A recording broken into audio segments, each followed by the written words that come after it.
Bismillahirrahmanirrahim. Assalamualaikum warahmatullahi wabarakatuh. Rabbi shrahli sadri wa yassirli amri wahlul 'uqdatam min lisani yafqahu qawli ya fatahu ya alim amin. Yang terhormat Bapak Egi Nuryadin SPD MSI selaku dosen pengampu mata kuliah KIPT dan teman-teman yang kami banggakan dan kami cintai. Perkenalkan, kami dari kelompok 3 akan memaparkan atau menjelaskan proposal yang kami buat dengan judul efektivitas zat pengatur tumbuh auksin pada tanaman anggrek bulan Phalaenopsis amabilis secara in vitro. Kelompok kami terdiri dari 6 orang, yaitu yang pertama ada Mira Rosa Sintiawati, selanjutnya ada Rini Sri Haryati, ada Rina Tiaj Nabilah, Lisna Hayati, Tia Aliani Lestari, dan saya sendiri Firda Dewi Satriani sebagai moderator dan pemateri pertama. Langsung saja kita ke materi. Yang pertama ada pendahuluan yang akan dijelaskan oleh saya sendiri. Untuk latar belakang proposal yang kami buat, yaitu tanaman anggrek merupakan tanaman hias yang memiliki nilai ekonomis yang cukup tinggi sebagai bunga potong dan tanaman pot. Kebutuhan dan permintaan akan tanaman anggrek ini cukup tinggi. Kebutuhan permintaan tanaman anggrek yang meningkat perlu didukung dengan bibit anggrek yang berkualitas dan dalam jumlah besar yang seringkali tidak dapat terpenuhi dengan metode perbanyakan yang bersifat konvensional. Oleh karena itu, diperlukan metode perbanyakan yang tepat, efisien, dan cepat seperti kultur jaringan yang dapat menghasilkan bibit yang seragam dan dalam jumlah banyak.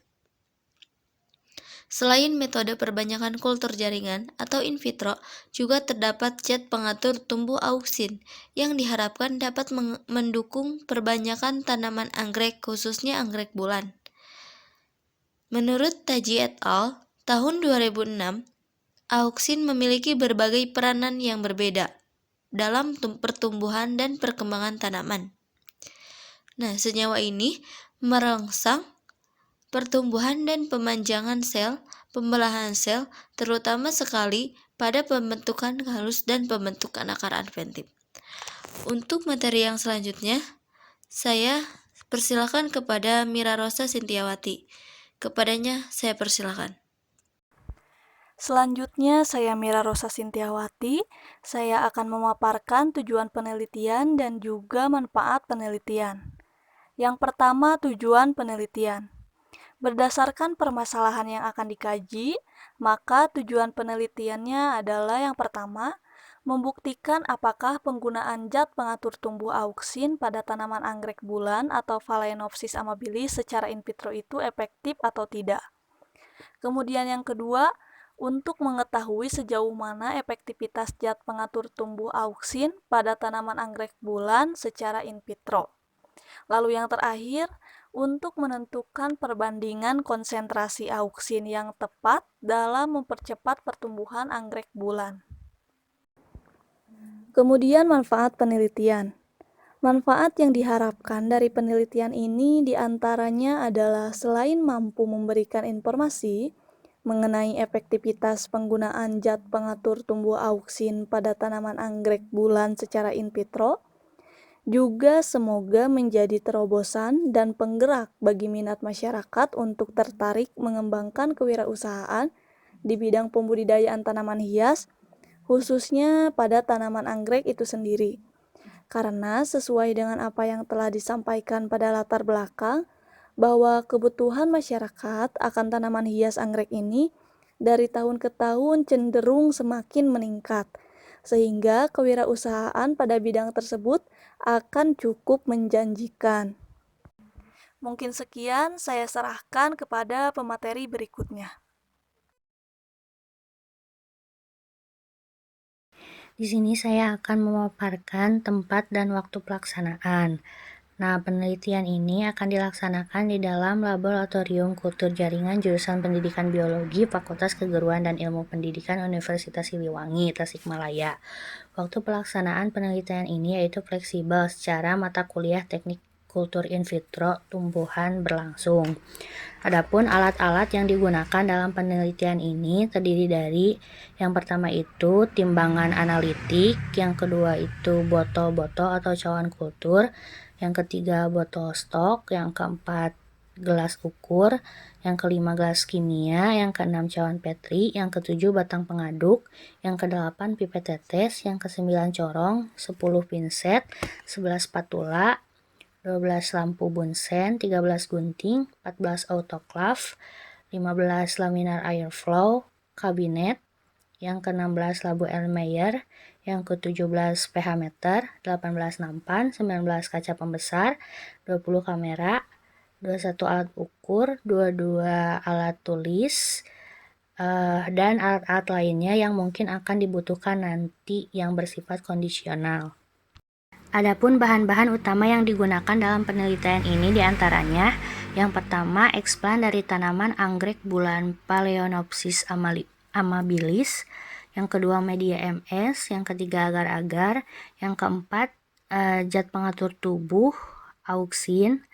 Nah, bahan-bahan lainnya meliputi yang pertama larutan NaOH, yang kedua larutan HCl, yang ketiga aquades steril, yang keempat alkohol 70%, yang kelima spiritus, yang keenam antimikroba, yang ketujuh kertas label, yang kedelapan aluminium foil, yang kesembilan arang aktif, 10 kertas swab, 11 tisu, 12 disinfektan, ke-13 pemutih backlin, dan bahan-bahan lainnya yang mungkin akan dibutuhkan nanti yang bersifat kondisional. Rancangan dan variabel penelitian. Rancangan percobaan yang akan digunakan dalam penelitian efektivitas zat pengatur tumbuh atau ZPT auksin pada tanaman anggrek bulan Phalaenopsis amabilis secara in vitro adalah rancangan acak lengkap atau RAL. Faktor 1 adalah jenis anggrek, yaitu A yang terdiri dari Phalaenopsis amabilis. Faktornya ada dua, yaitu adalah kondisi konsentrasi zat pengatur tumbuh auksin, yaitu B yang terdiri atas 1. Kontrol atau tanpa pemberian ZPT atau B0. Nomor 2 yaitu pemberian ZPT auksin dengan konsentrasi 25% B1. Yang ketiga yaitu pemberian ZPT auksin yang dengan konsentrasi 50% atau B2. Yang keempat yaitu pemberian ZPT auksin dengan konsentrasi 75% atau B3. Yang kelima yaitu ZPT auksin 100% atau B4. Setiap perlakuan diulang 5 kali. Jumlah semai pada setiap satuan percobaan adalah 2 kultur. Dengan demikian, kombinasi yang dicobakan sebanyak 5 perlakuan kali 2 kultur dikali 5 pengulangan sama dengan 50 unit percobaan. Baik, bismillahirrahmanirrahim. Perkenalkan, saya Rini Sri Haryati. Di sini saya akan menjelaskan mengenai prosedur dari penelitian tersebut.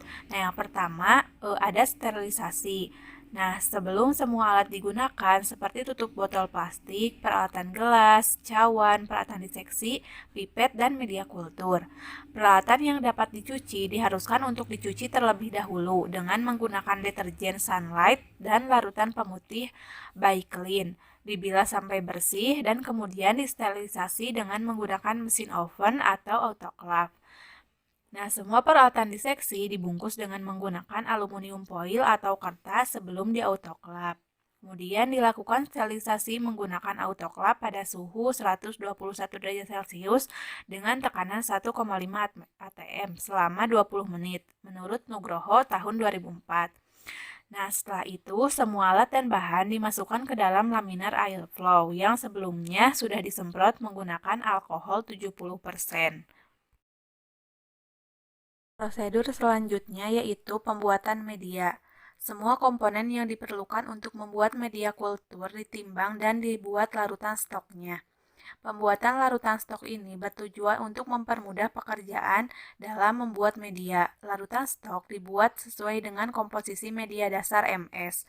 Larutan stok yang digunakan terdiri dari larutan stok A, B, C, D, E, F, dan G yang merupakan larutan vitamin, dan H adalah myo-inositol yang sebelum digunakan disimpan dalam lemari pendingin.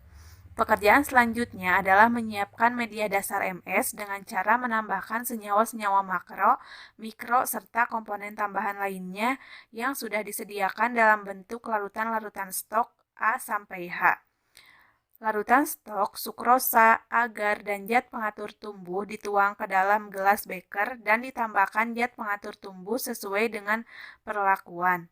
Larutan media ditambah aquades hingga mencapai volume 1 liter. pH diset 5,8 dengan penambahan NaOH atau HCl. Media dipanaskan di atas api hingga mendidih. Media dituang ke dalam botol kurang lebih 20 ml, dilanjutkan disterilisasi menggunakan autoklaf pada suhu 121 derajat Celcius dengan tekanan 1,5 atm selama 20 menit. Setelah itu, suhu autoklaf turun, media dikeluarkan dan diuji kontaminasi selama kurang lebih 1 minggu. Mungkin sekian yang dapat saya sampaikan, dilanjutkan ke pemateri selanjutnya. Terima kasih. Baik, selanjutnya ada penanaman eksplan. Penanaman eksplan pada media perlakuan dilakukan secara aseptik di dalam laminar airflow kabinet atau LAFC menggunakan peralatan diseksi atau pinset dan gunting. Setiap membuka botol kultur, permukaan botol dipanaskan di atas nyala api bunsen. Selain itu, peralatan yang akan digunakan sebelum dimasukkan ke dalam LAFC terlebih dahulu disemprot dengan alkohol 70%. Sebelum ditanam, eksplan dikeluarkan dari botol kultur, dibersihkan, kemudian dimasukkan ke dalam cawan petri. Penanaman dilakukan dengan membenamkan bagian pangkal dari eksplan sejauh 5 mm ke dalam media. Setelah selesai melakukan penanaman, botol-botol kultur yang telah berisi eksplan ditutup dengan penutup plastik, lalu dibungkus dengan menggunakan plastik wrap untuk menghindari masuknya kontaminan. Setelah itu, beri label yang memuat informasi waktu penanaman, jenis media, dan jenis tanaman. Botol-botol kultur tersebut disusun pada rak-rak kultur yang ada dalam ruang inkubasi yang memiliki suhu sekitar 16-20 derajat Celcius dengan penyinaran sebesar 20 lux. Peletakan botol-botol kultur sesuai rancangan percobaan. Selama masa inkubasi, kegiatan yang dilakukan adalah mengamati perkembangan kultur dan kemungkinan terjadinya kontaminasi. Jika terjadi kontaminasi, maka dilakukan sterilisasi kembali eksplan dan menanam kembali dalam media kultur baru atau mengganti dengan eksplan yang baru. Selanjutnya ada pengamatan. Perubahan kualitatif diamati secara berkala, terdiri dari saat munculnya tunas, akar, dan daun atau kuncup yang diamati dengan tidak lupa untuk mencatat setiap waktu pengamatannya. Perubahan-perubahan bersifat kuantitatif juga perlu untuk diamati. Misalnya, jumlah tunas per plantet dihitung keseluruhannya. Jumlah buku batang atau node per plantet dihitung berdasarkan jumlah ketiak daun yang mengeluarkan tunas. Jumlah daun per plantet juga dihitung dengan cara jumlah daun keseluruhan dikurangi dengan jumlah daun awal pada setiap plantet. Perubahan jumlah akar per plantet, tinggi tanaman, dan bobot basah plantet juga diamati dengan cara mengambil sampel botol kultur dari keseluruhan. Jumlah akar per plantet dihitung keseluruhannya, baik akar cabang maupun akar utuh. Tinggi tanaman per plantet dalam sentimeter diukur dari pangkal tanaman sampai pucuk tertinggi. Bobot basah plantet diukur dengan cara ditimbang dengan menggunakan timbangan analitik digital. Semua kegiatan pengamatan dilakukan dengan cara mengeluarkan plantet perlahan dari dalam botol dengan menggunakan pinset. Dan yang terakhir ada analisis data.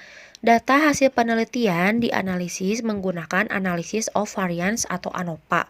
Program SPSS versi 16.0 jika diketahui terdapat perbedaan yang signifikan. Dilanjutkan dengan Duncan Multiplier Range Test atau DMRT pada tingkat kepercayaan 95% dengan alpha 0,05. Alhamdulillah untuk pemaparan materi dari kelompok 3 telah selesai dipaparkan. Mohon maaf atas kekurangannya. Wabillahi taufik wal hidayah. Wassalamualaikum warahmatullahi wabarakatuh.